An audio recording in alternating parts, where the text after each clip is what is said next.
Shri Gurave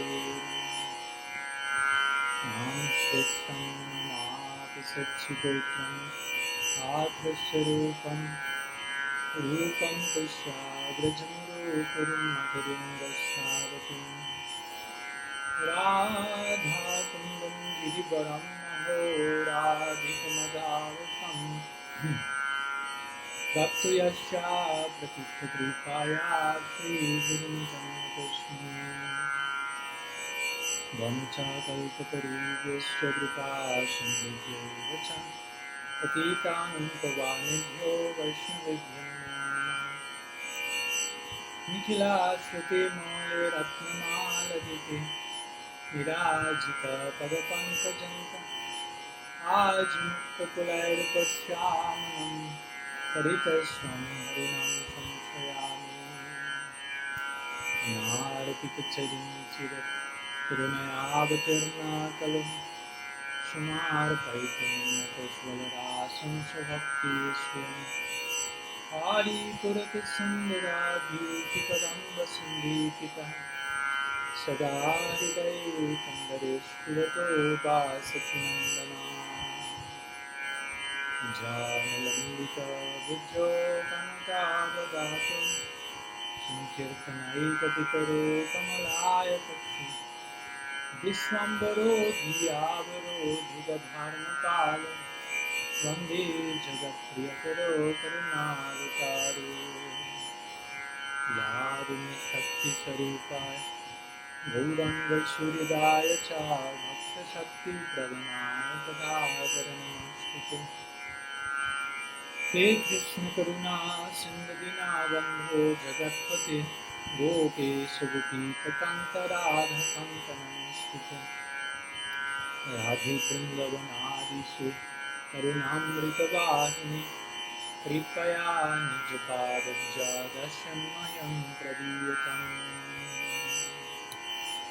Bhaktya Vihina Aparadalakshay Chittaishchakamadikaranganabhyo Kripamaitvam Sharanam Prapanam Vande Naste Charanarabindam Vande Naste Charanarabindam Srila Gurudev Ki Jai Sriman Mahaprabhu Ki Jai Shri Harinam Sankirtan Ki Jai Grantharaj Srimad Bhagavatam Ki Jai Shri Bhramara-gita Ki Jai Gaur Bhakta Vrinda Ki Jai Gaur Premananda Hari Hari Bol.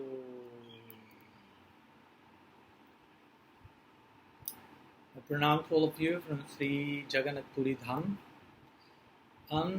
I hope you may have had a very blissful, introspective and engaging Tadastami last Monday. So today, after this auspicious month of different celebrations, Baladev Punim, Sri Krishna Janmastami, Srila Prabhupada Avirbhav, and now Sri Radhastami, we are getting to the very end, finally, of our series of lectures on Sri Bhramara-gita, the song of the bumblebee.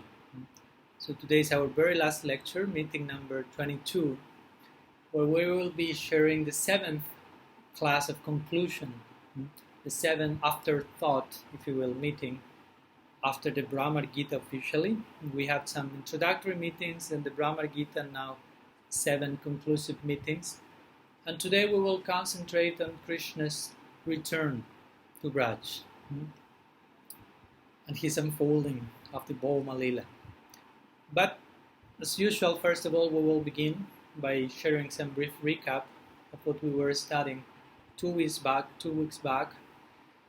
We had our 6th conclusive meeting, and we were studying the very last verses of chapter 47 of the 10th canto of the Bhagavatam, verses 64 till 69, where after invoking his sacred Uddhava Gita, Sriman Uddhav Mahasaya is asking permission from each and every Brajavasi to depart from Vraja and go back to Mathura.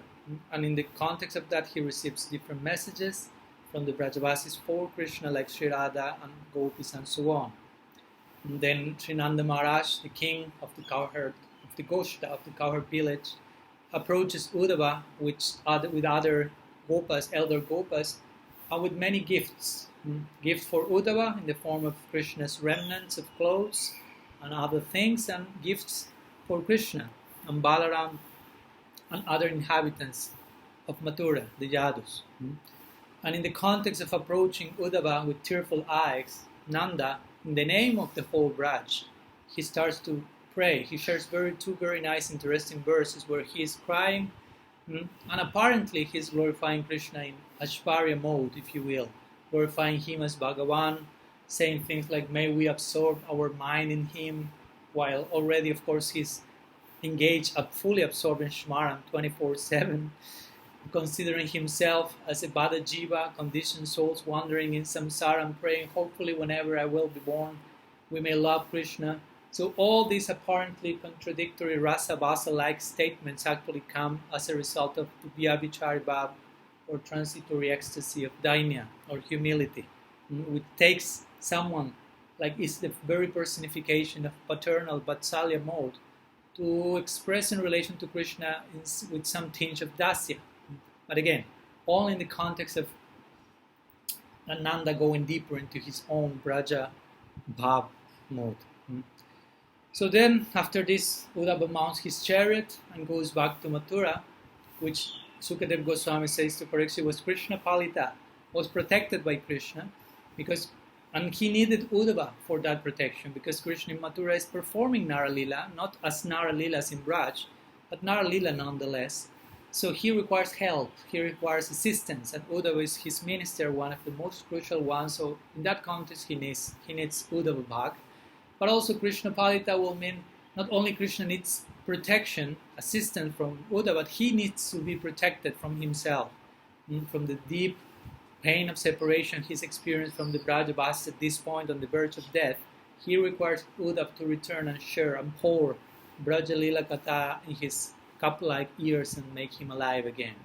So when Uddhava returns to Mathura and meets Krishna, Krishna starts to inquire almost immediately with full emotional range about the situation of the Vrajavasis, and Uddhava shares, of course, the beginning of his report, and also he shares the news about the superiority of the Vrajavasis' love to the Jadus in Mathura, who thought we were the most fortunate people. We thought that because Krishna is with us as our relative, but now we realize Brindavan is the real thing, if you will. So then Uddhava delivers all different gifts that were given to him and sent to the Vrajavasis, to Krishna, Balaram, and so on. He has some private meeting with Rohini and Baladev, also Vrajavasis in Mathura. And finally today, then we reach our very last meeting, 22nd one, where we will be described to begin with in further detail the reciprocity among Uddhava and Krishna, how Uddhava opened, tear apart his chest and shared his mind, and Krishna did the same. Then how Krishna followed his promise, and he eventually returned to Vrindavan on earth, to the Prakat Prakash in the Bhoma Lila, and then how Krishna unfolded his Bhoma Lila, his Vraja Lila on earth from the visible plane, and made that merge with the Aprakat Prakash, the Aprakat Lila in Golok. So we will begin with the topics of today. And I will be quoting verses from the Bhagavatam, specifically in this case, because in the Bhagavatam we don't find overtly, clearly mentioned all the things we will be speaking about today. But these type of accounts are mentioned in other books, like the Puranas, Padma Purana especially, and on the commentaries of the Goswamis on the Padma Purana and the Bhagavatam. So mostly, as we know, for us, Goswami Grantha are our main Bhakti Shastras and the upgraded extension of the Srimad Bhagavatam in our lives. So we will mostly take the hand of the Goswamis, very especially Srila Jiva Goswami in this case, and go on pilgrimage, if you will, on some sacred journey to see what he has to say, what he has to reveal in this connection. So to begin with, Srila Jiva Goswami Pad, he will say that in this way, let's continue again. We will first start by further expanding on the interaction between Krishna and Uddhava when Uddhava returns. So Jiva Goswami Prabhupada says that in this way Uddhava revealed all the auspicious news to Krishna and removed Krishna's unsteadiness. He was pretty much unstable with divine anxiety. So starting with the first day, the news of the first day of his going to Vrindavan, the first day he was witnessing Bhramara-gita, among other things, Uddhava first narrated in brief what will be told for many days to come. Because remember, he was there for 10, 11 months, so he had plenty of things to share with Krishna in further detail, day after day after day. So this will take some days, this assembly, secret, confidential meeting. So it is said that at last, Uddhava said to Krishna, I solve half of the Vrajavasi's problem by your influence, by your grace, my master. But the other half will be resolved by your going there. So here begins the beginning of Krishna's going to Vrindavan. By Uddhava saying, I was able to save them and to rescue them from the ocean of separation they were drowning in by sharing your message and so on, staying there for a year. But now when I was leaving and coming back, they again started to enter into those depths. So the only way to really fully keep them alive and satisfy them as they should is by your going there. So it is said that when Uddhava returned to Mathura from Braj and he met Krishna in private, he himself dressed, some commentators say, with the clothes of the Gopa.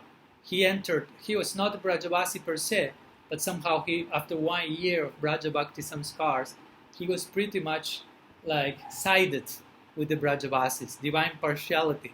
So he wore the clothes of the Gopa and went to Krishna and said, Gopal, he never called Gopal Krishna Gopal before, but now that he returned from Braj, he realized, oh, you are Gopal, your ultimate Abhiman, sense of identity is Gopal. So you, Gopal, you ultimate Krishna, and I'm starting to know you now. Go to Braj, go back to Braj. The Gopas, the Gopis are suffering so much. And Uddhava and Krishna crying, he's saying all this with pitiful eyes. And Krishna is seeing him and looking him, crying himself and saying, I cannot believe, Uddhava, how you were able to leave Braj. Although he himself did that in one sense. But he's saying, how could you leave such a magical place, such a loving environment? And Uddhava started to cry again, insisting, please go. I came back, I left Braj only to say Braj, to come and tell you, go to Braj. Because if I stay in Braj, that won't be enough for them. That won't be enough. They need you back. So that's the only reason why I left Braj, basically, he's saying. To come back to you and to send you back there. So Krishna starts to cry again profusely. And the two of them, Uddhava and Krishna, cry and cry, embracing each other, overwhelmed by the love of the Brajavasis, by the love of the Gopis and Sri Radha in particular. And Krishna is not able to fully reply to Uddhava. This is the love of the Gopis. Krishna's throat totally choked, totally embraced, trapped by divine love and ecstasy. And then Uddhava starts to speak a little bit more strongly with love in the context of their relationship, with this tinged with a little bit of Sakya. So Uddhava says to Krishna, after going to Braj, I have understood how cruel you are. And outside of Braj, here in Mathura and other places, everyone says you are so compassionate. But I witnessed the degree of separation and pain of the Brajavasis that are suffering for your sake because you are not returning. And I have a clear picture of your cruelty. So in this particular loving sense and usage of words, Uddhava insists, please, my master, I beg you 1 billion times, go to Braj. Go to the place of love. Go to your very own heart. Vrindavan is your own heart. What the hell are you doing here with the Jadavas in Mathura? They consider themselves great princes. They have this particular psychology and DNA, while the humble, naive, innocent, and purest Brajavasis are suffering so much for you in the purest possible way. Please give up everything immediately and go to Braj. So again, all this is a beginning of Krishna's going there. When Krishna is hearing all this from Uddhava, he starts to cry and call Gopi, Gopi, Gopi, like Mahaprabhu himself did before taking sannyas, as we know. He was just running and shouting and crying, Gopi, Gopi, being misunderstood by the audience, and that was one of the main reasons he eventually accepted the order of renunciation. So when he did that, was absorbed in this particular type of ecstasy. Remember that Mahaprabhu's ecstasy was totally gone from Radha Bhav sometimes to Krishna Bhav, but all is in connection to the love of Brindal.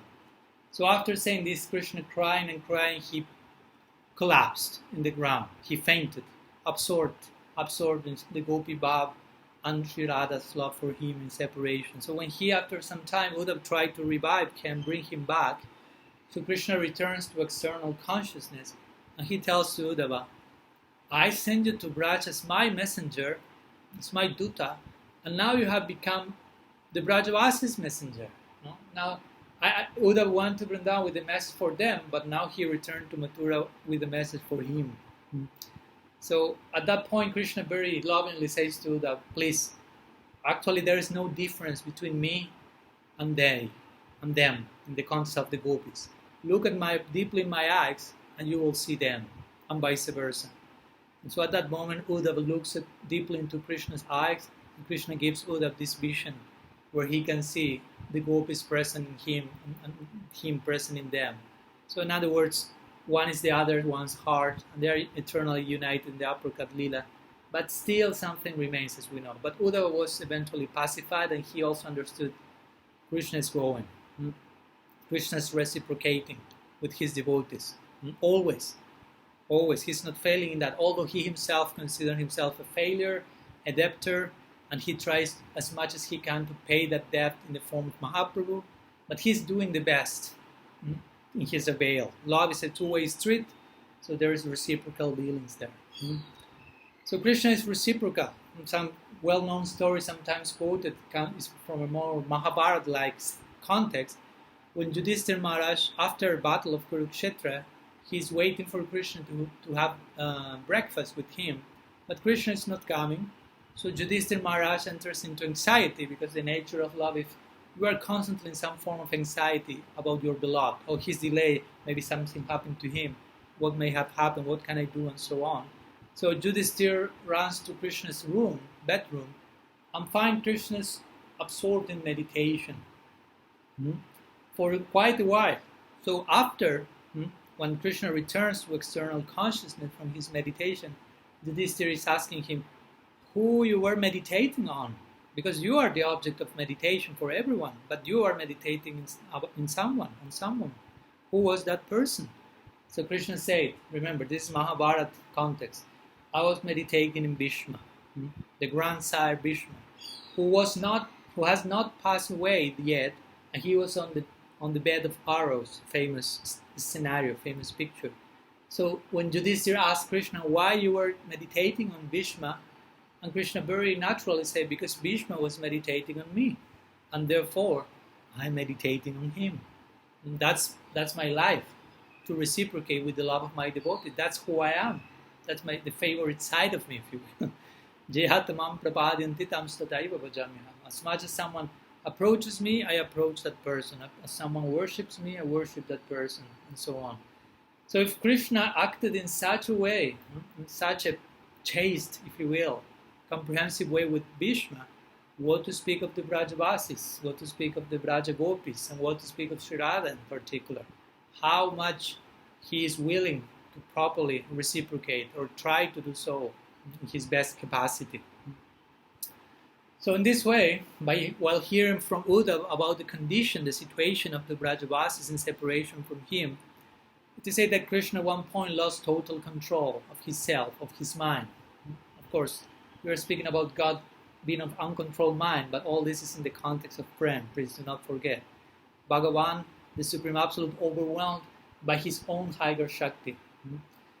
So he lost control and started to cry loudly in the midst of the public assembly.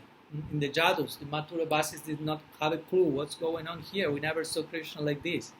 So it is said that night, in a very secluded place, Uddhava continued his narration, his detailed account about the blazing subterranean fire of separation of the gopis, loving him in detail. And he started to describe this in detail starting from day one. Day one was that day that Uddhava, as we know, witnessed Bhramara-gita, the song of the bumblebee. Don't forget, we are speaking all this in that context. So he starts to describe this first day of Divyonmad, of divine mindedness that Sri Radha exhibited and Uddhava witnessed. Sri Radha being the crown jewel of all gopikas, and how she spoke these wonderful words in Chitrajalpa, in Divine Madness, 10 types of Chitrajalpa, in this speaking to the bumblebee. So Krishna was overwhelmed by such a narration, and he stayed up the whole night, basically, without being able to sleep, burning with the fever of the forest fire of separation from Sri Radhika. Again, properly reciprocating with how she was herself burning in the fire of separation from him. In this context, Srila Jiva Goswami makes a mention of certain sections of the Bhagavatam to understand the context in which Krishna's return to Braj will take place. So Srila Jiva Goswami mentions that Uddhava, the giving of Krishna's message by Uddhava to the Brajavasis, the arrival of Balaram to Braj, chapter 65 of the Bhagavatam, and finally Krishna's killing of Dantavakra in chapter 78 of the 10th canto, this should be understood in detail through the commentaries. There, Jiva Goswami mentions, it is stated that Krishna returned to Braj because the people of Braj, taking here and the very life and soul, desired that he return. And later, disappearing with the people of Braj, Krishna then engaged blissfully in eternal pastimes with them with full satisfaction for the increasement of their bliss. So let's try to unpack this last point to close our series. How Krishna fulfilled his promise and returned to Braj, even in this Prakat Prakash, in the manifest visible platform, and how he then entered the Aprakat, the invisible dimension, along with all of his Brajavasi associates, merging the Prakat Prakash, the manifest Brindavan, into the Aprakat Prakash, merging Gokul, if you will, into Golok. So now we will continue here. First we began with some more detailed interaction between Uddhava and Krishna, and how this interaction prompted Krishna's return to Braj. So as our Guru Maharaj used to say, and this is a very important point, we should hear these narrations in such a way that naturally, instinctively, at one point comes to us the question, how is it possible that Krishna did not return? Because if you read the Bhagavatam in a more literal, official way, overtly, it doesn't seem that Krishna returned to Braj. It doesn't seem in a clear way that he returned. It seems he went from Braj to Mathura, from Mathura to Dwarka, then the Lila unfolded, end of the Bhagavatam, if you will. So if we read the Bhagavatam in this way and we are satisfied with that, means we are not actually entering into the Bhagavatam. As we know, we have to enter it. My Guru Maharaj will say there's a blank page in the Bhagavatam waiting for you to enter it and to live there forever and to have a feeling for the text. So this question, by reading the Bhagavatam with proper heart and proper mind, we will ask ourselves, how is it possible that Krishna did not return to Braj? On one side, knowing the nature of Krishna and his love and mercy, and knowing the nature of the Brajavasis' love, it makes no sense whatsoever that Krishna has not returned to Braj. So this question has to come and not allow us to sleep basically at night. So my Guru Maharaj will say, we have to develop ourselves in our practice, in our bhajan, in our devotional culture, so this way of thinking may naturally come to us, a second nature, some sort of instinctive way of perceiving Shastra, entering into the narrative, not only studying it in a cold way. A type of emotional thinking, my Guru Maharaj will call that, which has to do with implies a feeling for Krishna, a feeling for his associate, a feeling for the Lila, and for all that the Krishna Lila, Vraja Lila implies. And there's a particular logic and common sense when you enter into that. So we are to approach the Bhagavatam with this type of considerations in mind, or at least study the Bhagavatam from a Bhagavat devotee, so we can acquire the necessary bhakti samskars to really understand the Bhagavatam in this life. So someday we can awake some feeling for the Krishna Lila, because if that's not happening, we will never enter into the Krishna Lila. We have to develop this type of emotions, and the very ideal personalities that exemplify this are our Goswamis.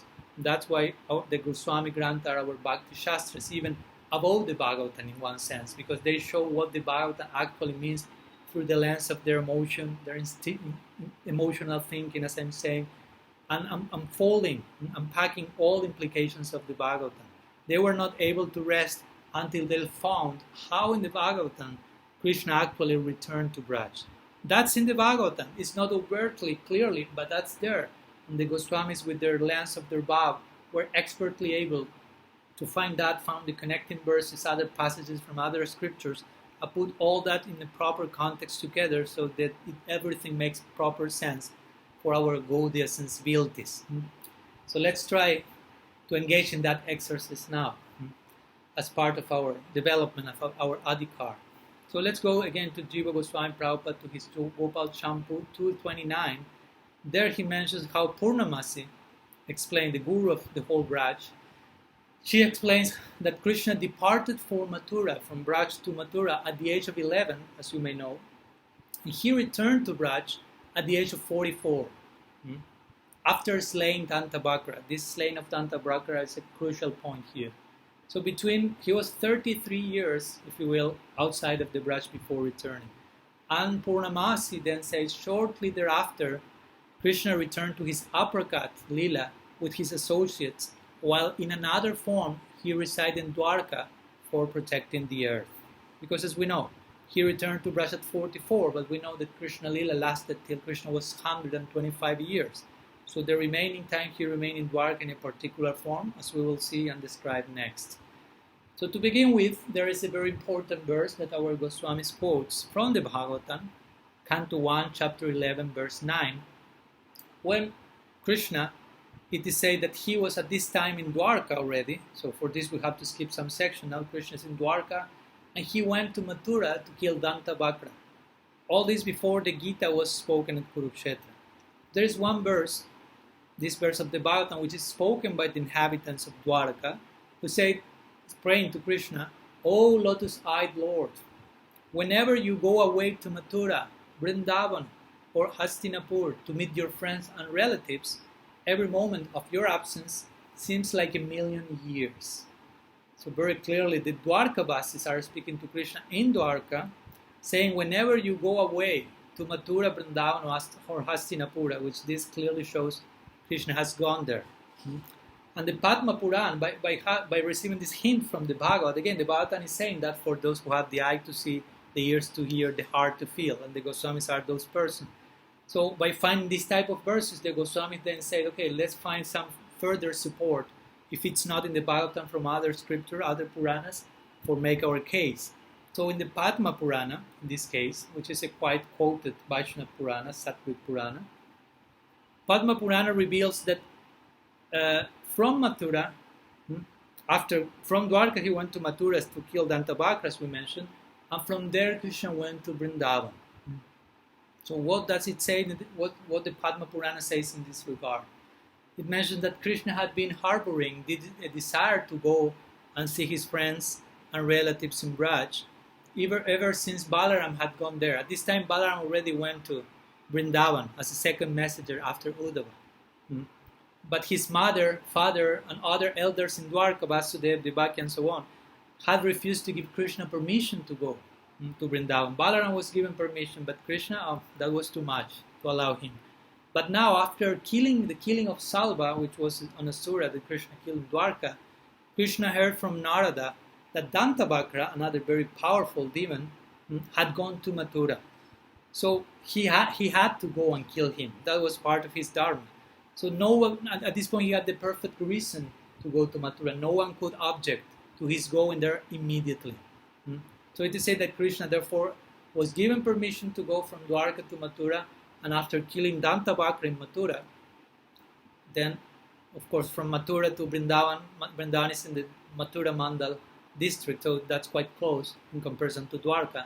So after killing Dantabhakra, Krishna will have the golden opportunity to meet with the Vrajavasis. So Padma Purana describes this in this way. After killing the wicked demon Dantabhakra, Krishna crossed the Jamuna and went to Nanda in Braj, went to Vrindavan.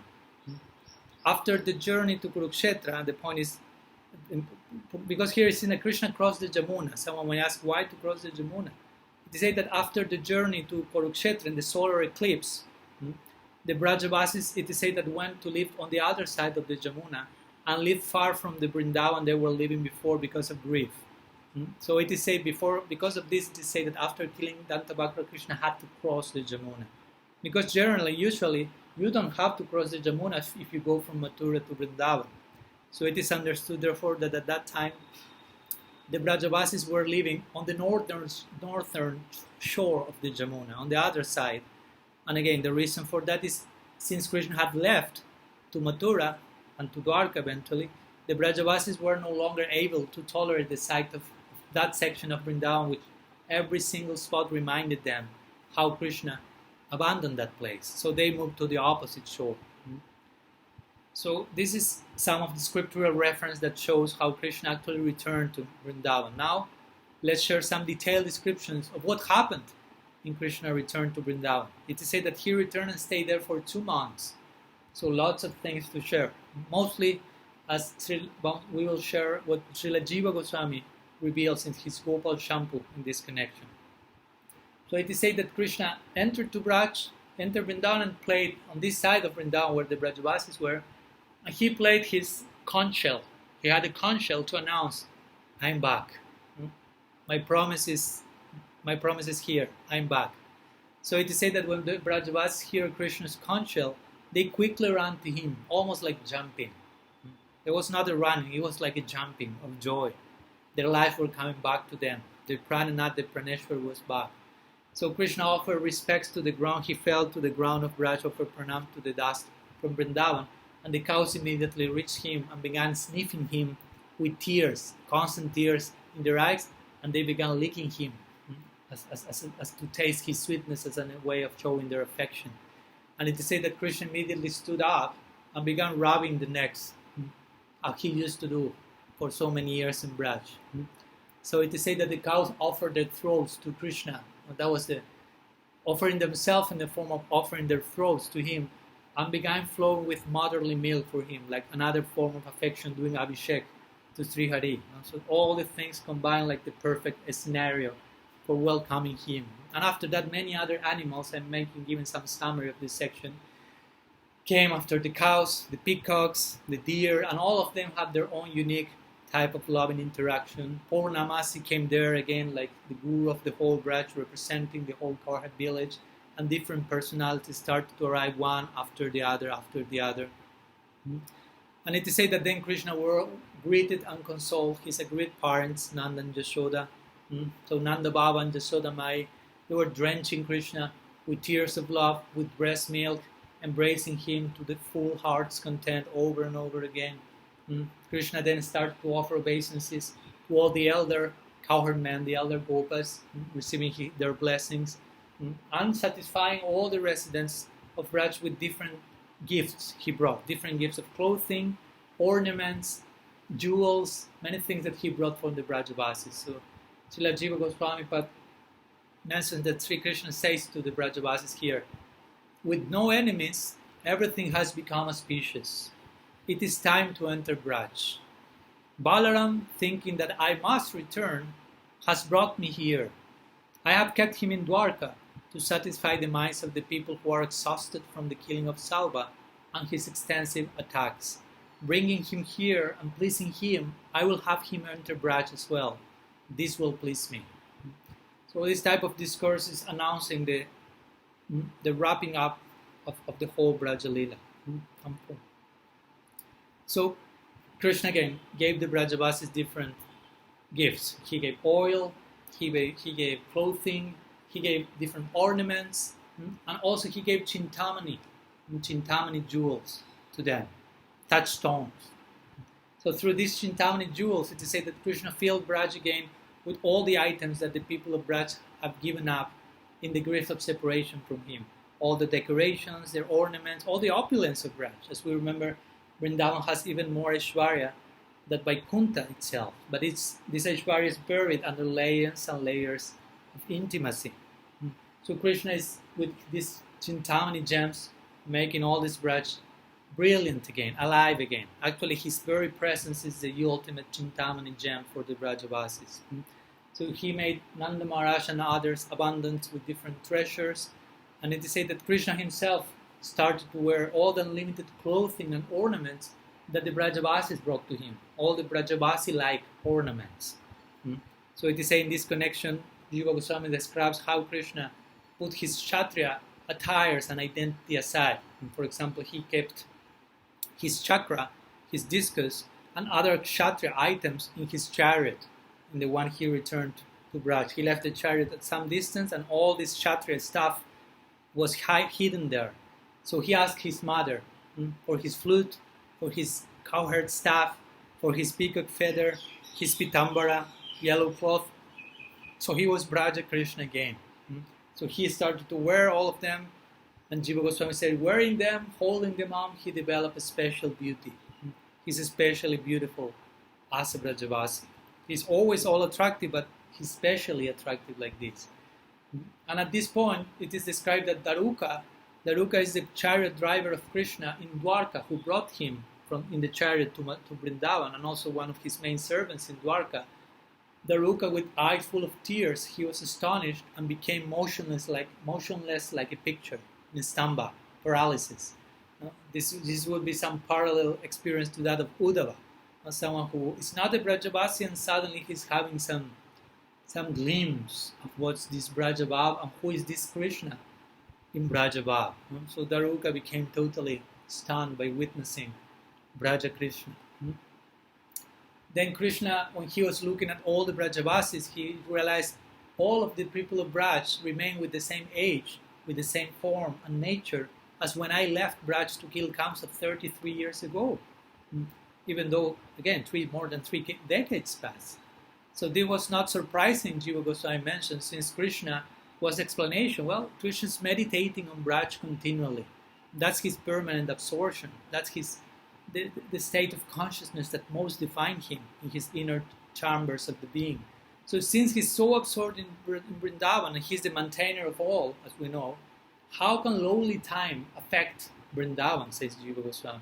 If they are so much in the mind of Krishna, Krishna cannot but maintain them as young and beautiful as usual. In one sense, we could say, of course, all their beauty and youth came back when they saw Krishna. Before that, they were in a very particular emaciated situation and so on.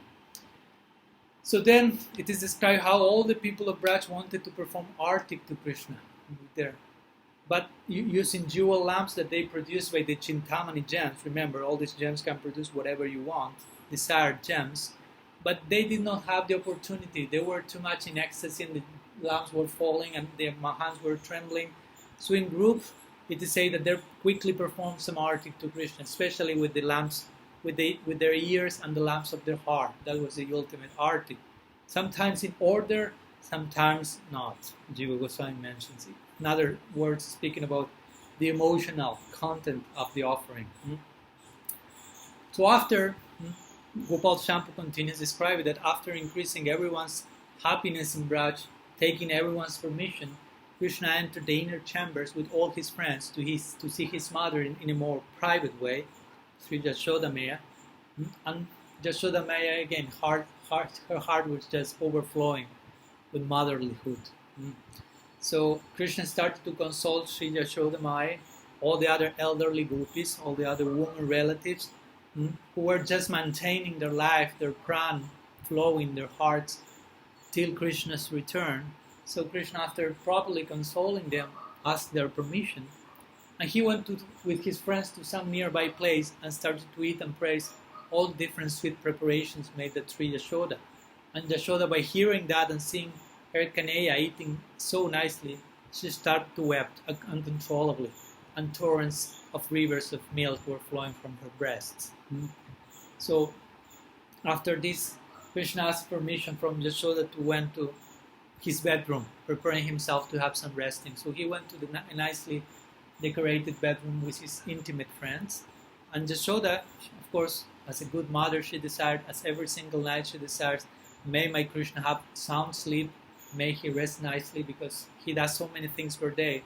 So may his sleep be without obstacles.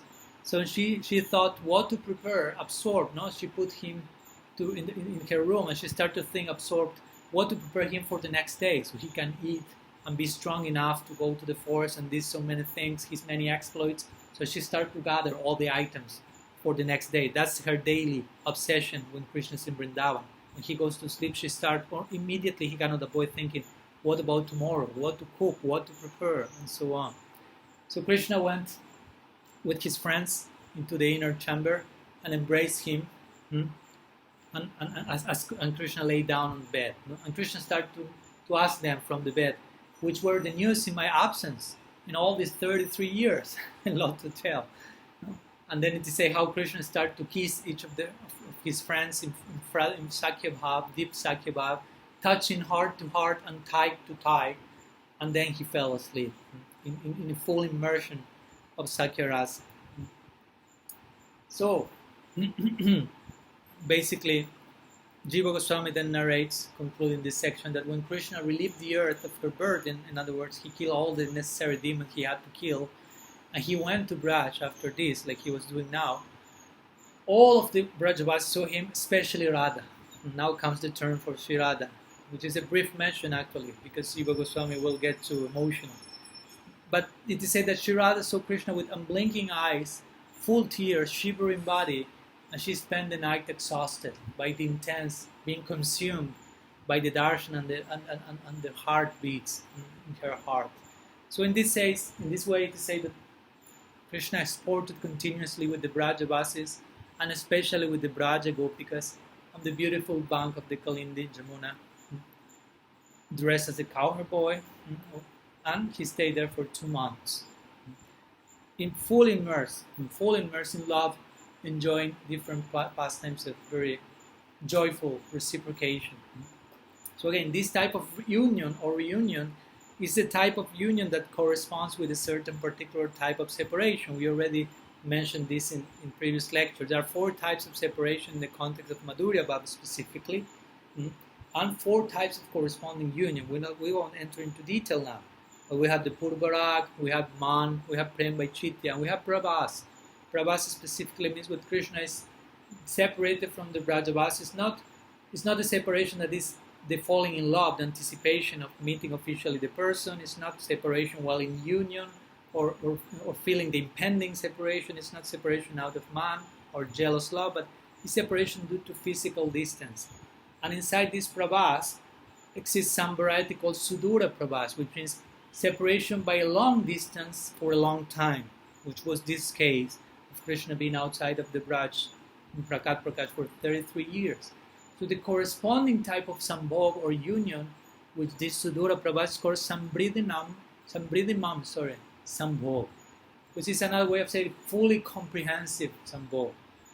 Because implication is, if Sudura Prabhas means this separation for a long time in a long distance, in one sense is one of the most painful types of separation. Therefore, the corresponding type of union has to be a very final and comprehensive one, which will take the whole Lila to its final, the closing of the curtain with a happy end. Remember that in the culture of Rasa, in our Gaudiya Sampradaya, there is no place for tragedy. Although in Rasa, all the different aesthetics, ingredients, dramatic components are there, different rasas are there, 5 primary, 7 secondary. In none of them, tragedy has a place. In another tradition, there is different psychology. For example, in Christianity, we know the very end of the story is Christ crucified. I mean, it's not the very end. He was back again, he was reborn. But in one sense, he died, if you will, on some form or another. So in the Indian psychology, there is no place for such a thing. I'm not saying better words, it's just a particular type of presentation. So there's no place for tragedy. Everything ends in the best possible way. So, of course, Krishna Lila is not the exception to the rule. So let's continue by the hand of Srila Jiva Goswami Prabhupada, in this case going to his Krishna Sandarbha. And we will go back to the Gopal Champa in 1 minute. So Srila Jiva Goswami says in Krishna Sandarbha that the Brajavasis who were maddened out of supreme bliss caused by Krishna's arrival, they perpetually feel in their hearts as if he had just returned this very day. No? Not 33 years in between, but he just went and returned. He's here, subjectively speaking. And Sri Jiva goes on to say a very interesting point that shows again part of the purpose of this union separation dynamics. And although this Baba is priorly existing in the Brajavasis without beginning, it's anadi because this union separation, Prakata, Prakat Lila is going on eternally. It is refreshed every time Krishna appears on earth again. When we say refreshing, here we mean that the Baba of the Brajavasis is transported to a new level. It is upgraded to another level of exaltation. So Krishna appears again. He's born in his expansion in Mathura, And after he's born in the prison house, he's brought to Gokul, as we know, and that Mathura Krishna, the expansion, merges with the original Krishna born from Yashoda in Vrindavan. As we know, he stays in Vrindavan for 11 years, and then he's brought back to Mathura by Akrura. We know this sequence of past tenses, they happen in Krishna Lila on earth here and there. And this predicament of Krishna going out and separation starting gives rise to an intense feeling of separation in the hearts of the gopis and gopas. Separation makes the heart grow fonder, as we know. So because of this, the love of the Vrajavasis is propelled to a new height of acceleration, rasalas, due to the feeling of separation. Just sometimes it says that the ocean is swelling with its own wave during the high tide. Low tide, high tide, low tide, high tide. Union, separation.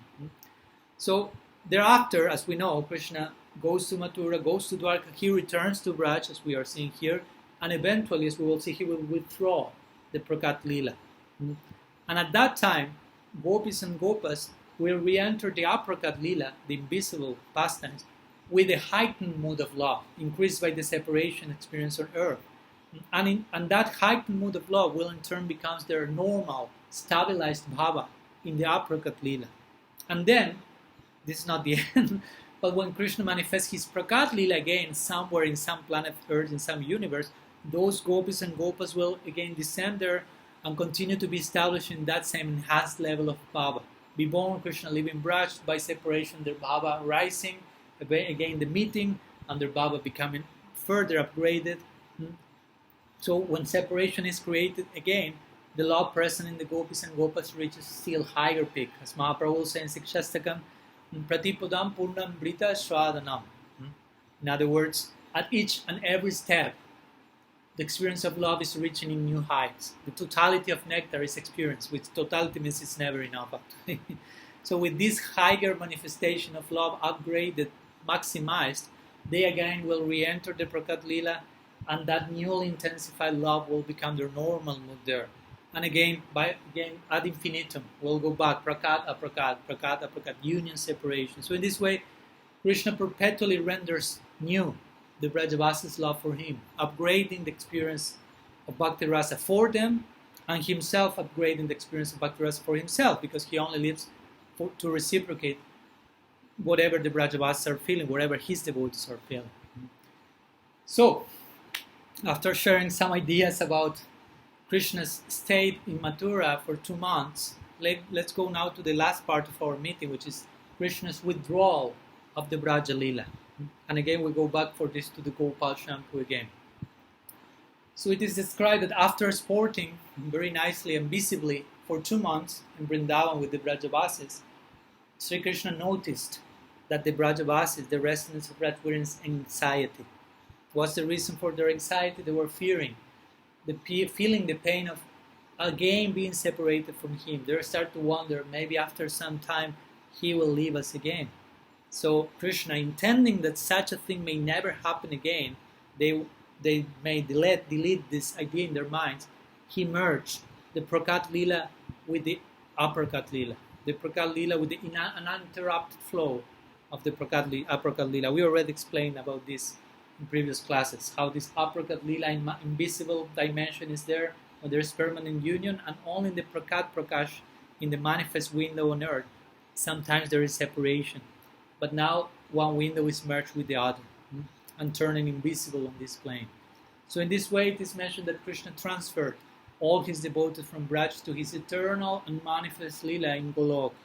Nanda Maharaj, all the cowherd ladies and men and children and animals and plants and every single atom and aspect of Vrindavan in their transcendental forms. It is described that they boarded the celestial plane and went to the supreme Vaikuntha planet, which is actually Golok Vrindavan, by Krishna's mercy. An important point also to mention here is that we should remember how at the very beginning of the unfolding of the Krishna Lila, it is described in the Bhagavatam in this case that Bhagavan ordered the Devas to be born on earth, also to assist him on his pastimes. So accordingly the Devas were born on earth and descended from their celestial abodes in Swarga, and they merged into the bodies of the eternal associates of Sri Krishna. So now it was time for Krishna to withdraw his Leela from earth and return to his abode, So there was a need to separate the Devas out from his associates. So following this display, they say that Krishna's eternal associate enter into his unmanifest Lila, while the Devas return to their respective administrative positions in Svargalok. But something else is to be added here, because as you may know, this is not the very end of Krishna Lila in every single sense. This is the withdrawal of Vraja Lila. Krishna is 44 years here, but he stayed on earth for 125. So after bestowing on all the Vrajavasis his own transcendental abode, merging the Prakat Prakash with the Aprakat Prakash, Krishna returned to Dwarka in one particular manifestation, while the Devas were chanting in the sky his glories. Srila Vishwanath Chakravarti Thakur comments this. When commenting on the Padma Purana, this section of the Padma Purana, Sri Vishwanath Chakravarti Pad says that Krishna went in an almost complete manifestation to Golok, called Purna Kalpa Prakash.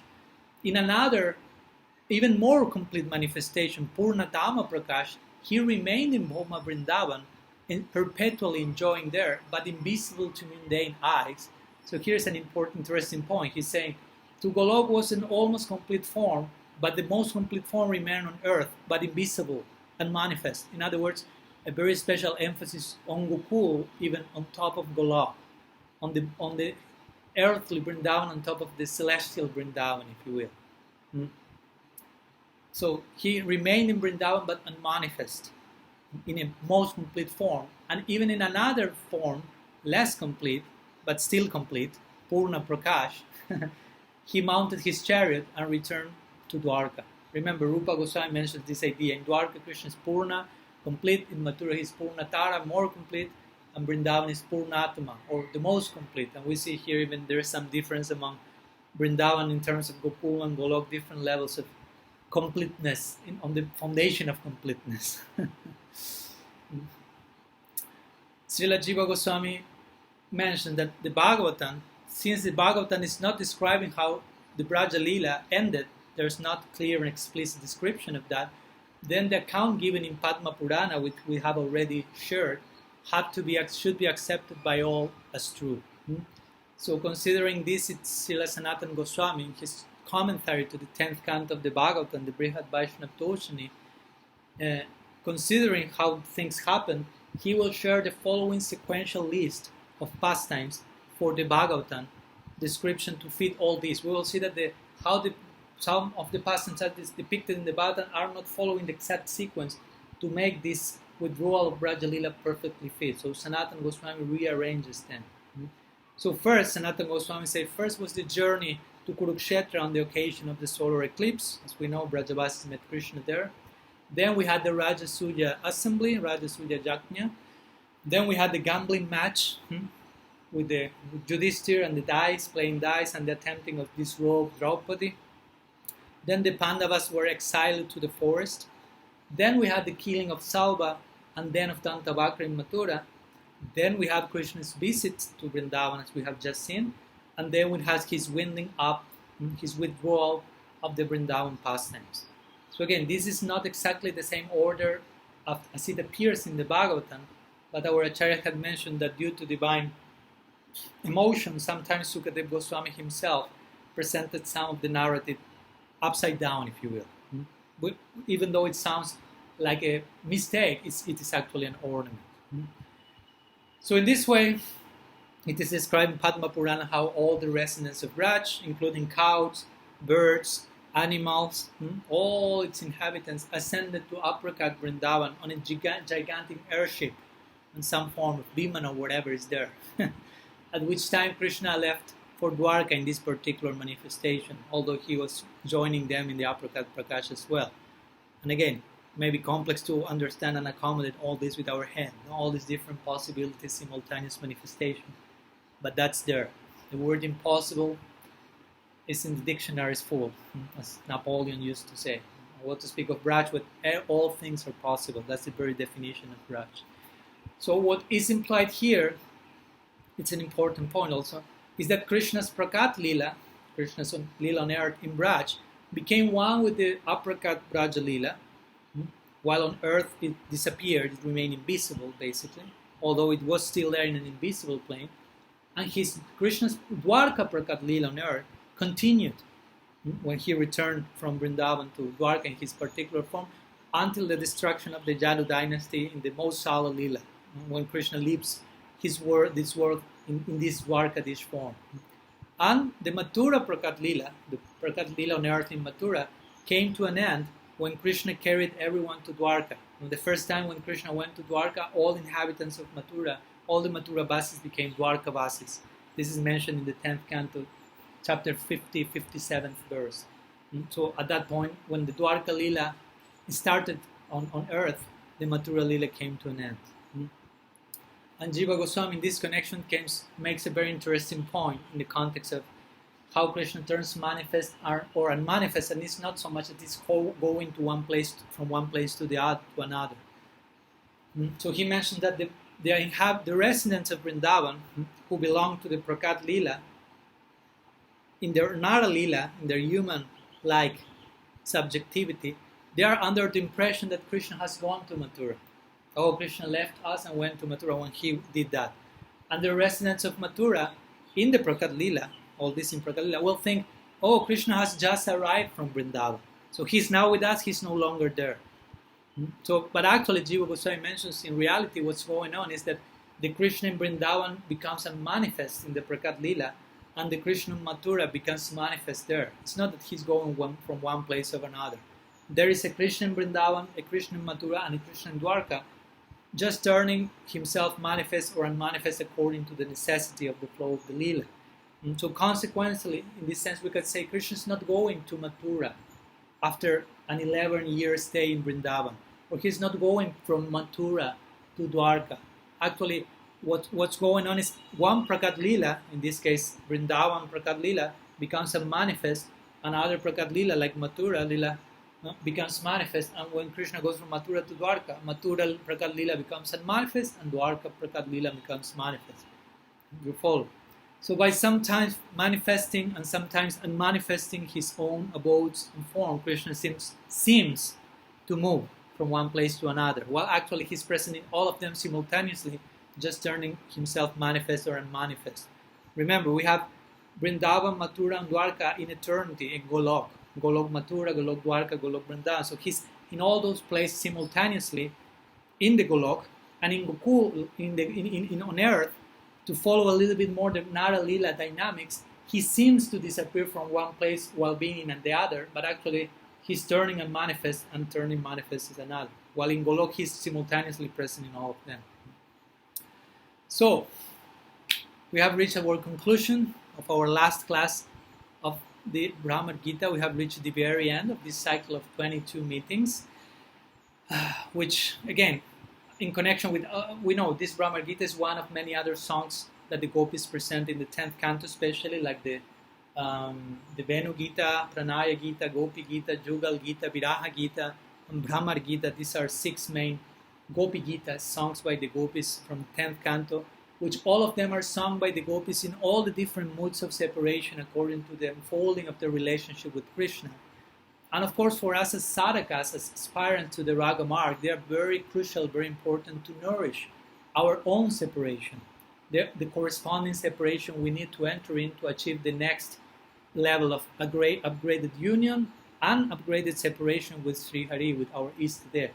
So by witnessing the separations of the Ragatmikas, we as Raganugas are to follow in their footsteps, and of course the entry point is through separation. We have to advance feeling separation. And that's a very crucial point. We have tried to emphasize that along the lectures. But some brief final words on the topic of separation, if you allow me, of the topic of the yoga of crying, if you will. Crying yoga, sometimes we have spoken in those terms.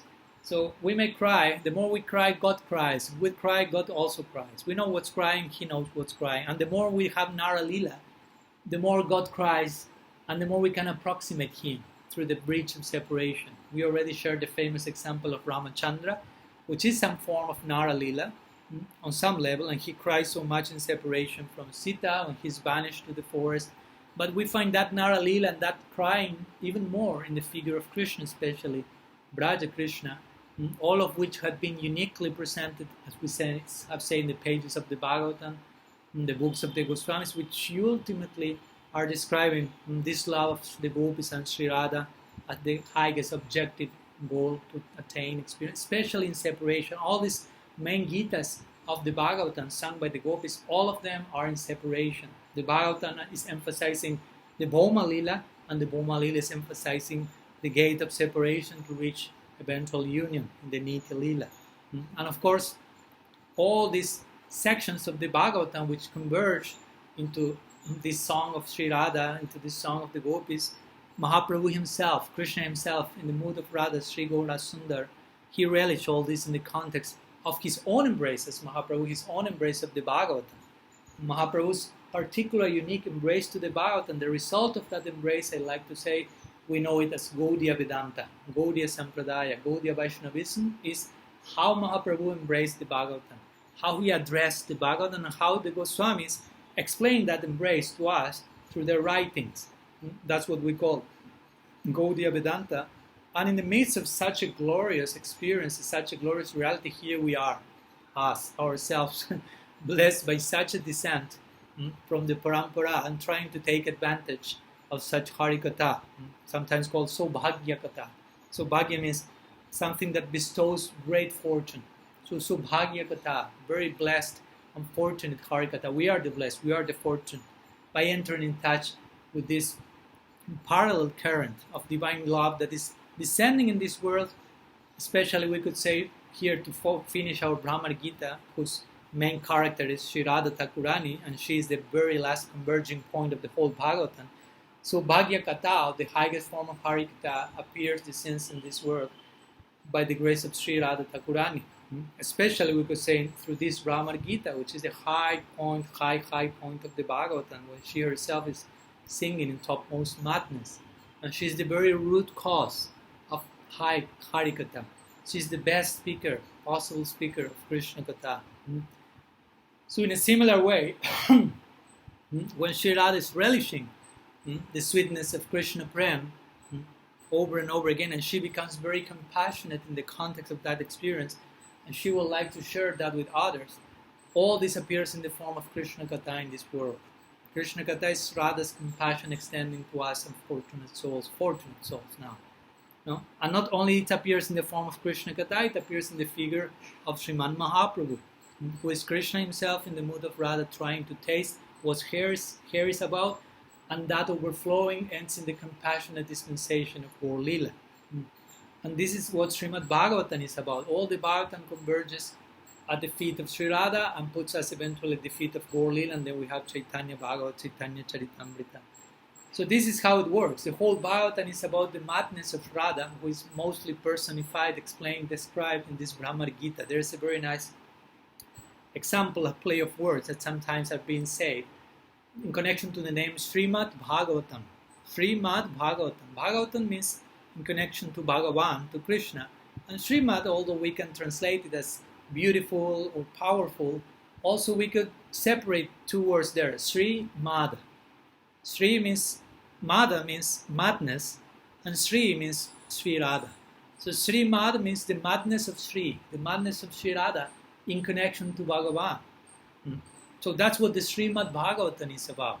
And basically the high point of Sri Radha's madness in connection to Krishna is the ultimate high point is this Bhramara-gita, the ultimate converging point.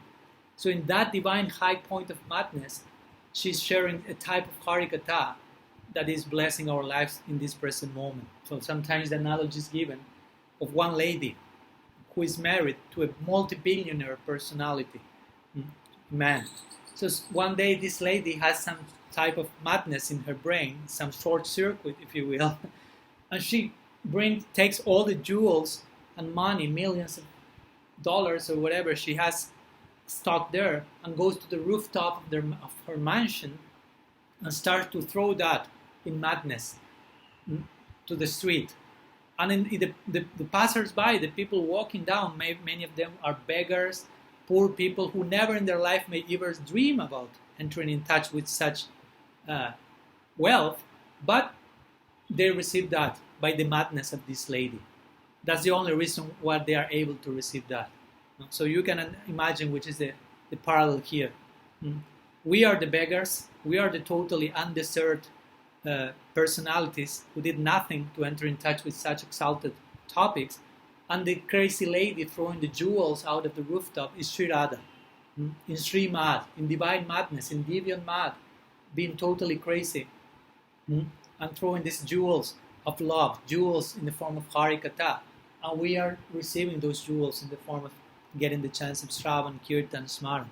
So it is said that although this lady throwing all these jewels, her husband, who is multi-billionaire, although he's surprised for a moment and charmed even, he's not concerned because he's so wealthy, he has so much wealth that he knows no problem with this. So he becomes even charmed at the situation, charm more and more because of her generosity without discrimination. So this is compared to Krishna. Krishna is charmed at the sight of Sri Radha's madness, but at one point he becomes so charmed by her excessive and mad distribution of wealth that he himself was to taste it. And that's, as we know, the beginning of Gaur Lila. That's the high point of the Bhagavatam, leaving us at the feet of Gaur Lila. The very last verse of the Bhagavatam glorifies Mahaprabhu in a covert way by glorifying Nam Sankirtana. Nam Sankirtan Yasya Sarva Papa Pranasanam Pranamodupasammanas Harim Tamad Harim Tamamyaham. So it leaves us at the feet of Sri Chaitanya there. And this again, this high point, Krishna himself, the rich man, wants to taste the madness of her wife, if you will. Krishna himself wants to taste Radha. So this Srimad Bhagavatam takes us to Gaur Lila. Over and over again, our full circle, our discipline as goddesses to go to land at the feet of Sri Chaitanya Dev over and over again. Sriman Mahaprabhu ki jai. So in this way, we poor beggars receive this costless mercy of being in touch by this Bhagya Katha, Hari Katha, the words of Radha, in this case especially in the form of Bhramara-gita, the high point of the Bhagavatam. So, what to do in front of such a question? The only question that remains is, what can I do to reciprocate? How can I offer my life and soul in the best possible way to this descending current that is making my life totally full of purpose and meaning by the grace of Guru and Vaishnavas and Parampara? So hopefully this narration, this series of lectures have nourished that hope in us and have made us much more serious and committed into how we can properly give back the embrace that we have received. So we will finish our session by invoking the famous Pranam mantra that Uddhava invoked when he bid farewell from Vraja, that we have been using for ending each one of our sessions, but he put his head perpetually to the feet of the gopis, trying to grasp their foot dust. Since their kirtan is so powerful, so Bhagya Katha, their Harikatha is so blessed that it can purify, enhance, redeem the three worlds. So here on one little spot, in my case from Sri Jagannath Puri Dham, which is not big place, small spot, very glorious place, I pray to be sprinkled by at least one particle of this Harikatha, so my life can be more and more blessed and I can properly honor that. Vande Nanda Brajasrinam Padarenum Abhikshnisajasam Harikatodgitam Shrunati Bhuvanatrim. Thank you very much to all of you for your time, for your patience. You have joined me for almost half a year or more, maybe, these 22 classes. So that was a nice journey, a long journey, but a short one in comparison to the longer journey we are projected together to tread for eternity under the shelter of Sri Guru and the Vaishnavas, by hearing, by chanting, by remembering, and by serving in this Harikatha, eventually in the Nitya Lila, in our Nitya Swarups. So all this have to bring back our question, what we can do now here as sadhakas on earth to get closer to that and to get closer and closer among us in this eternal prospect of eternal service under the shelter of the Bhagavatam, the book Bhagavatam, the devotee Bhagavatam, Srimad Bhagavatam, the divine madness of Sri and her devotees. So thank you very much, and as you may question, we have one Monday left, but all my classes have finished here, and since I'm not able to connect live with you, as you know, I just can record the meetings and upload them. First of all, if you have any questions, you can share them on the thread, and I will try to reply along this week. And for the next Monday, sorry I won't able to connect, so we have one free day. You can try to rest and to read deeply and to hopefully reflect back on all that we have been studying these days. even if you want to write some conclusions, something you may like to share, not only with me, but with the other group of devotees who were part of the Bhramara-gita, for sure you can write that, share and bless all of that with your own insight of this experience. And hopefully see you soon for another series of lectures, and let's keep in touch under the shelter of Sri Guru and Gauranga. Srila Gurudev ki jai, Sriman Mahaprabhu ki jai, Shri Harinam Sankirtan ki jai, Grantaraj Srimad Bhagavatam ki jai, Shri Bhramara-gita ki jai, Gaur Bhakta Vrinda ki jai, Gaur Premananda Haribo.